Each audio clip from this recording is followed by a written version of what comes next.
Tonight, a call from the opposition Liberals for the Harper government to explain its intention to award a $16 billion contract for new fighter aircraft without calling for tenders. Defence Minister Peter MacKay had said publicly that the contract would be decided on through a competitive process.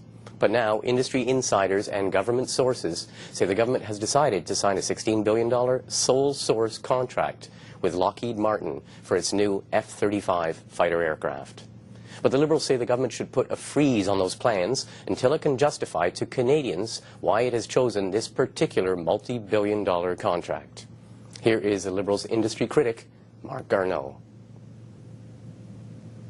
Thank you for coming.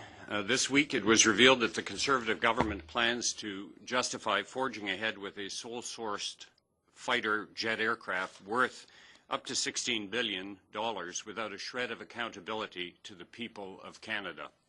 This is in the context of a Conservative government that has no vision for Canada's foreign policy. They also have no respect for the institution of Parliament, having made the decision in a secretive, unaccountable manner.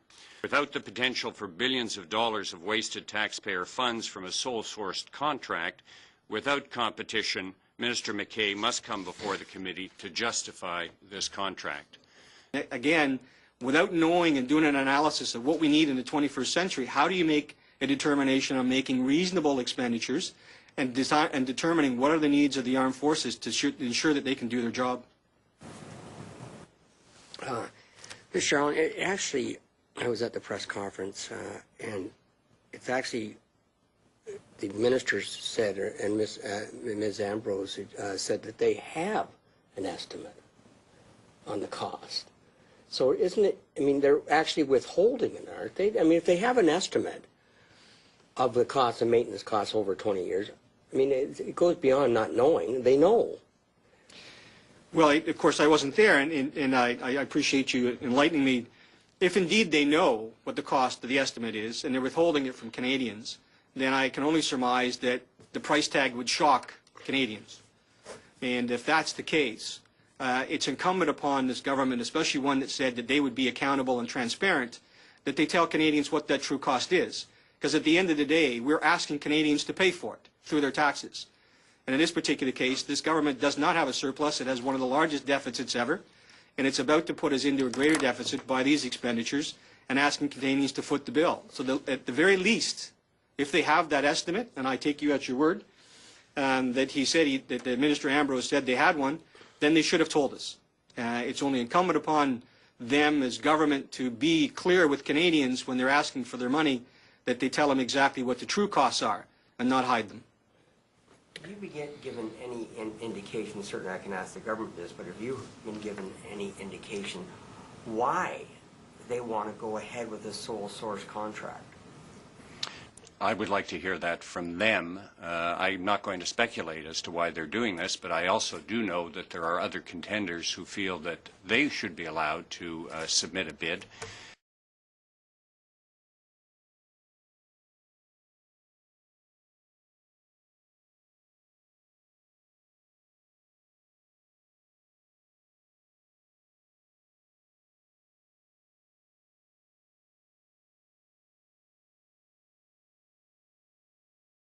He also had a new song in his repertoire, and it was about security. It was about security integration and military integration, something that you didn't really actually hear from the big corporate guys too frequently in the past, but now there was this new element.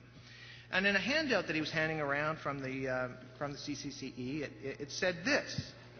It said, "The preoccupation of the United States with national security is total.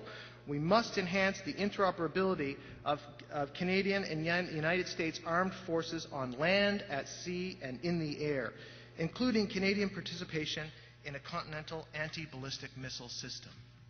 So he was drawing these connection points between integration and NAFTA and military integration in the United States. And when I was listening to him, I had this image that is quite commonplace now, but it was an idea that he was prescribing a kind of fortress North America, where the security wall around the United States didn't go at the 49th parallel, but went all the way around Canada as well. So it included Canada. And we are inside the fortress with the United States. You see, 9/11 created a crisis amongst the business elites in Canada. Remember, the border closed for 3 days. And there had already been a number of protectionist measures being levied against Canadian exporters at the border. And there was a feeling amongst them that NAFTA, their great achievement, was now in jeopardy after September 11th. That the United States was going to begin to put security measures at the border that would erode all of those great victories that the big companies had achieved through free trade. Now, d'Aquino had a solution, and this is what he was trying to promote at this conference at the Chateau Laurier and elsewhere. That the way to keep the border open was to give the United States whatever security guarantees they wanted. And what would that mean to create that fortress North America? It would require Canada to completely give up its sovereignty in terms of security and foreign policy.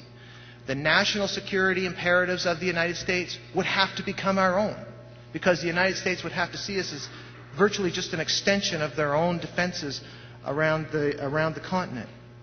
We would have to join things like missile defense. We would have to participate in the war on terror. And it wouldn't be enough for us just to spend more money on continental defense and radars around North America, because to the Bush administration, defending North America involves fighting wars elsewhere.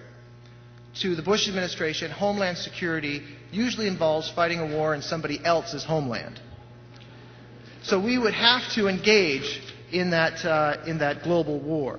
And this is what we kept coming up against in the missile defense campaign, which we put in Missile Defense Round 1, was this connection, this feeling that missile defense and Canada joining missile defense or joining the war on terrorism wasn't about defending Canada from attack. It was about defending NAFTA. That's what it was all about.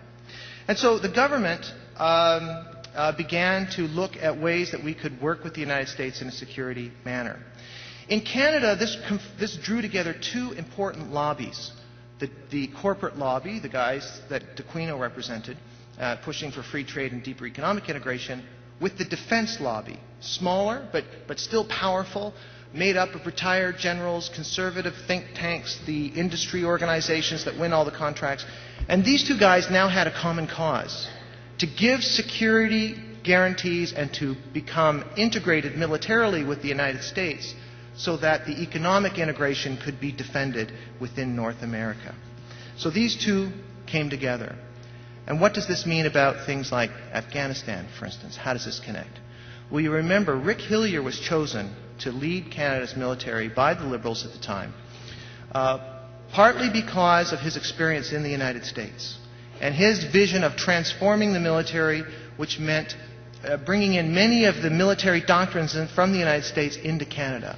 And essentially how I would describe it is transforming Canada away from a traditional UN peacekeeper to U.S.-led warfighter. That is the transformation agenda. Hillier said, I can't do it without a lot more money.